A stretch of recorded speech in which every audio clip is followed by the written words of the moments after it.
Special thanks to Casey Smith for editing the script. Also, a huge thanks goes to Alex Chandon and their amazing voice acting talent. This video is dedicated to viewers like you. Thank you. Consider the history of life as a gigantic oak tree.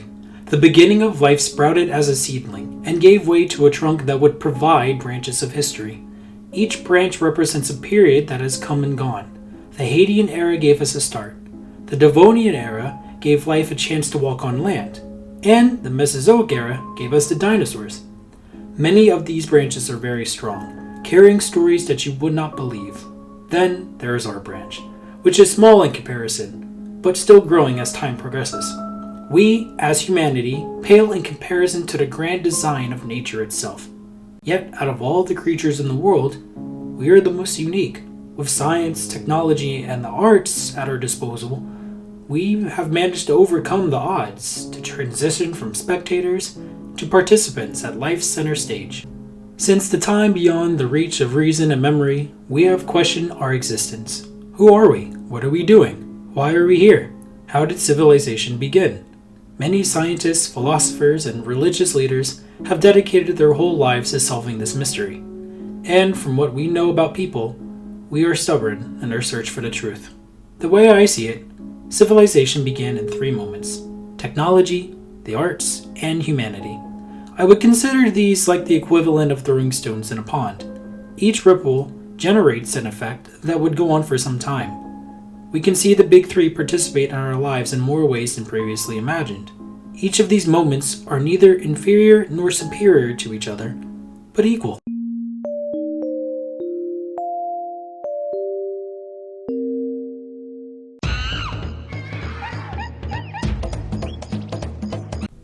Everyone, I would like you to meet Kenya. Kenya is what we call a Kenyanthropus platyops.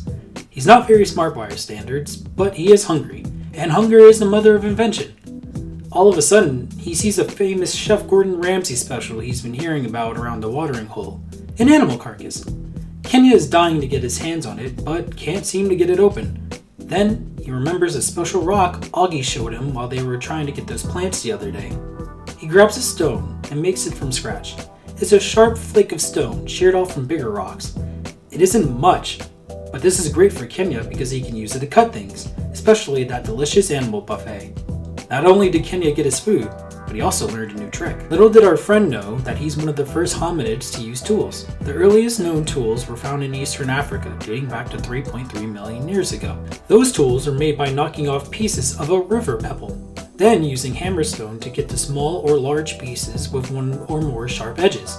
The original stone is called a core, while the resultant piece is called a flake.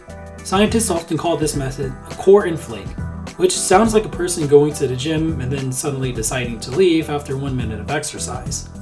All of this was a pretty big step for us because hominids would go on to use these special rocks for things like fishing, farming, cutting, and hunting. From all around the world over time, this would be the ideal standard of living. These tools would give us hominids an incentive to adapt into hunter-gatherer units and form societies.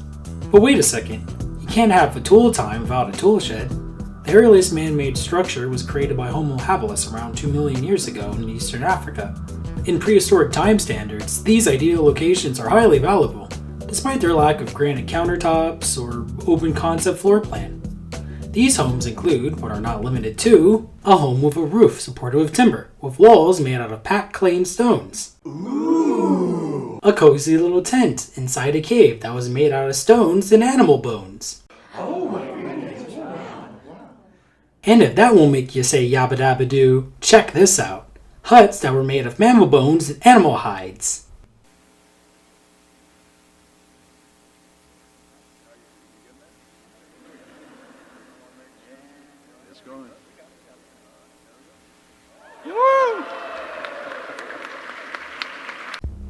Imagine yourself as a Homo erectus in prehistoric China. You are taller, smarter, and faster than a Kenyanthropus, but that doesn't mean you're invincible. The Earth's temperature has cooled down, predators could pick you off as a snack, and raw meat doesn't bode well with your stomach.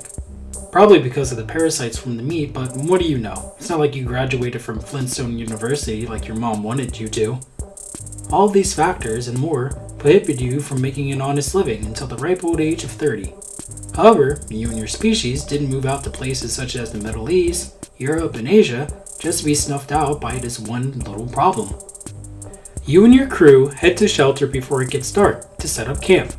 One of your hominid homeboys decides to grab some sticks and stones, but he doesn't use it to break bones, but to start a revolution in the form of fire. All of a sudden, the cave is flooded with light. You get to thinking that this could get you places normal hominids couldn't reach at night. This is a big plus because not only is your food free of parasites, but it gives you energy and big brain time, as it expands thanks to important nutrients provided by the power of cooking. Fire is what we call a sensation that was sweeping the nation. We don't know for certain how we got this party started, but researchers believe that early hominids came in contact with uncontrolled wildfires in Africa 3 million years ago. Yeah, it could kill you, but it helped scare away predators and cook your food. However, controlled fire wouldn't be a thing until millions of years later, when our ancestors realized that the combination of flammable materials and rocks that ignite sparks could create it. Many scholars and researchers say it was a big moment for us. We did so much with fire that the idea of being alone in this big dark world was less scary now that we had a nightlight. You may not believe it, but clothes have been around just like fire and tools. There's so much that we have to understand about when and how we came up with the idea of wearing clothes. But thanks to modern research, we find more sites where examples of prehistoric clothing are plenty. Take a look at this. Excuse you, what do you think you're doing? Yeah, you're naked. All of our audience is watching this, you know. What you need is some fashion sense. Alright, internet, do your thing.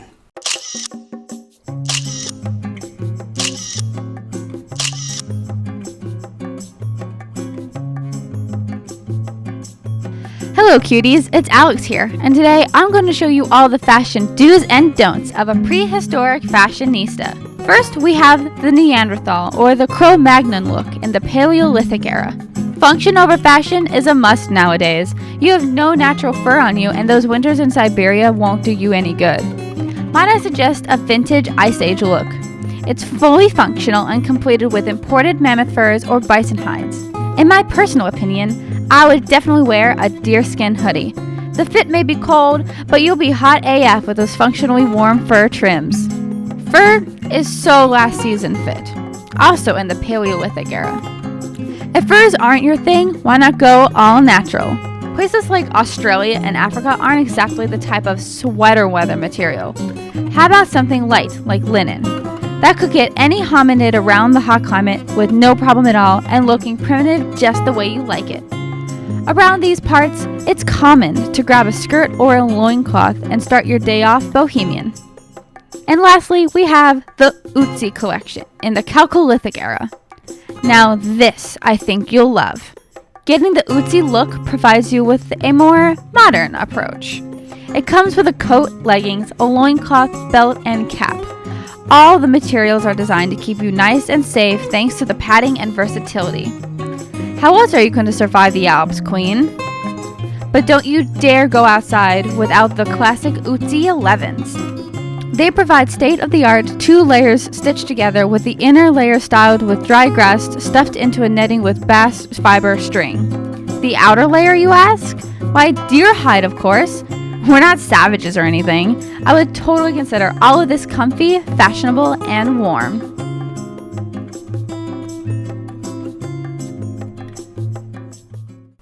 Tools, fire, and clothes have certainly come a long way since we found out how to control these forces. Without them, who is to say where we would have ended up? We may have not been the brightest or the strongest, but we're really good at what we do, adapting to our surroundings. From Kenya to Otzi, we see how early man made do what was given to them at the time. It could have been easy just hiding away in a damp, dark cave with no means of advancement. However, where's the fun in that? Here at Prehistory HQ, we take pride in educating the masses with quick and efficient care. Here we have the research team, working hard to keep this organization going. Hey Joe, what do you know? How's daily grind treating you? It's going pretty great. I have a ton of information, so I'm converting it into a file. One could say it's a war file.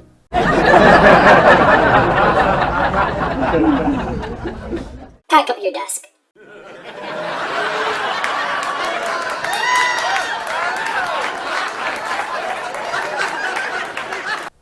Well, this Tyrannosaurus Rex is at their job again.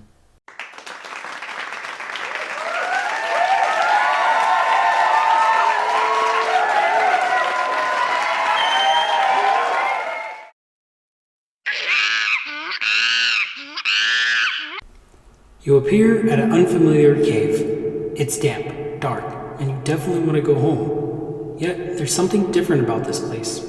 You feel a connection, almost a hungry urge to see this adventure through. You remember that you have your lighter and you ignite it to get a better look. But little did you know, there is a cave of wonders. There are images of animals long gone. Herds of swift deer ready to leap out of the painting. The proud woolly rhinoceros, a giant beast with inhuman strength. The more impressive of the drawings are the cave lions who seem to take pride in roaming the world of the dead. This is the Shenandoah Cave, a tribute to one of humanity's oldest and greatest passions, the arts. Around the world, many caves like Shenandoah display artistic endeavors that are considered priceless. La Soul, the Cave of Alta Myra. Gua Tambun. All are as beautiful as they are mysterious. Researchers claim that many of these are merely for religious purposes, a tribute to the spirits that may bless them with easy passage from this life to the next. Or it could be a way of keeping record of what animals to hunt, or what animals could hunt you. Maybe, like all things humans create, it is a way to simply make sense of a world that refuses to divulge its secrets. When you look at the paintings, the details are out of this world, accompanied by an array of art supplies that include a diverse palette of mineral pigments such as charcoal, soot, and ochre. Even more noticeable are the materials of animal fat, calcium-rich cave water, and clay. With those combined, it would make paint. Academics speculate that shamans would retreat within the confines of the caves, connect with the mystic realms and commune with the divine. While in trance, they would create this art. If that's the case, this would be one of the earliest examples of religious expression. Regardless of their differences, everyone can agree that they have one thing in common. They are one of the few links to the past and an inspiration to the future. There are also sculptures left behind by early humankind. Most are carvings of horses, deer, and mammoths, but the trick is identifying their uniqueness. For instance, the swimming deer were carved out of mammoth tusk. Next, you have a carving of a bison licking an insect bite that was created out of reindeer antler. Over time, all of these and more have been scattered from places such as Africa, Europe, Asia, and the Americas. However, the most stunning of all would be the human sculptures. In Bethlehem, the An Shakuri lovers is an 11,000-year-old depiction of two lovers engaged in coitus, the oldest known representation of humans engaging in such a manner. The Republic of North Macedonia has given us Adam, a male sculpture that is more than 7,000 years young. He is depicted sitting down, and the details of his spine, ribs, navel, and phallus are shown. Yet neither can compare to one of the most recognized works of prehistoric arts, the Venus Figurines. So far, we have over 200 of them, which tend to be between about 3 centimeters and 40 centimeters tall. The dates range from 40,000 to 11,000 years ago and were carved from materials such as soft stone and clay. But one does wonder what purpose these figurines have. But many are really just stumped by their secrecy. There is one suggestion indicating that they could have been created for religious purposes. The exaggeration of the female anatomy could give us another clue. Perhaps this was an expression of health and fertility, a tribute to the sacred matriarch who creates and protects her children, or a reflection created by possible female artists of the past. Perhaps early male artists venerated early women, even respected them, and used their art to express that veneration. It is possible that male to female ratios were uneven back then, and considering that women were harboring the future, this strengthens the theory that possible matriarchal societies existed earlier than we previously thought. Life is like a work of art. Every stroke of our brush is a desperate but noble effort to leave our legacy behind. Every project cannot be explained and might be different, but in the end, it is still beautiful and worthy to interpret. While it is possible that we'll never know the natures of these artifacts like our ancestors did, it is comforting to know that we never dropped the brush since. Oh, this is beautiful.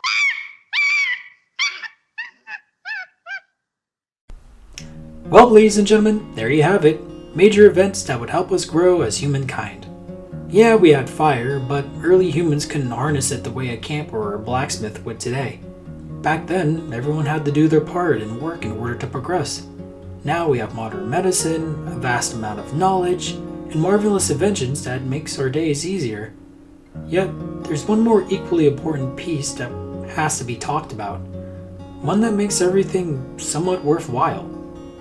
Allow me to introduce you to Mon Bac, a site located in Vietnam. Here, it's just like any other ordinary ecological site. Pottery, weapons, and signs of domestication were discovered here. Then, Lorna Tilley and Mark Oxenham of the Australian National University discovered the remains of a young man, curled up in a fetal position. It was later revealed that he suffered from Kebble-Fell syndrome, a congenital disease that left him paralyzed from the waist down due to a fused vertebra and weak bones. This would have caused a very painful existence, as he couldn't feed or bathe himself, yet he lived for another 10 years or more. But how could this be? His people had no major technological advancements and barely domesticated pigs, yet they took care of him and accepted him as one of their own. But why? Had they migrated or had been attacked, he would have been a liability. It was supposed to be survival of the fittest, so why did he survive? The young man wasn't the only case of prehistoric healthcare. An elderly Homo heidelbergensis was discovered in Spain, suffering from severe spinal injuries, yet he lived until about 45 years of age. Was he useful to the group through his intelligence or experience? Or did he take care of him out of compassion? Out of all of the things to describe prehistoric man, compassionate would be the last thing that came to mind for everybody. Cavemen were always depicted as savages, ignorant creatures that relied on instinct as opposed to emotions and logic. How could a prehistoric savage, let alone a Neanderthal, learn to do anything we civilized humans can? It's simply because altruism and compassion are as old as time. In Iraq, there is an archaeological site known as the Shenandoah Cave that hosts a couple of surprising discoveries. One includes the discovery of Shenandoah 1, a Neanderthal that suffered multiple injuries, including a massive fracture to his left orbit, 2 broken legs, blockage in both his left and right ear canals, and an amputated arm. Studies show that there is extensive healing long before his death, as there were multiple bone growths all around the skeleton. If researchers are correct, findings like these prove that Shenandoah 1 must have been aided by his group in order to survive all these injuries. All around the world there are examples of prehistoric disabilities and those who were willing to help. It may not seem powerful as fire or useful as clothing, but the will to live is one of the most efficient ways to create a civilization. Our ability to have compassion has created educational institutions, efficient healthcare systems, and advances in many fields that we hold in high regard today. Whether we acknowledge it or not, we humans are evolved to show empathy to others. It is within our biological blueprints to have this feature. Or maybe it is just that once we learned what it meant to exist, life all of a sudden had meaning. If there's anything to learn from all of these discoveries, perhaps it's that humanity is not as everyone for themselves as some would lead us to believe. We, as humanity, pale in comparison to the grand design of nature itself. Yet, out of all the creatures in the world, we are the most unique.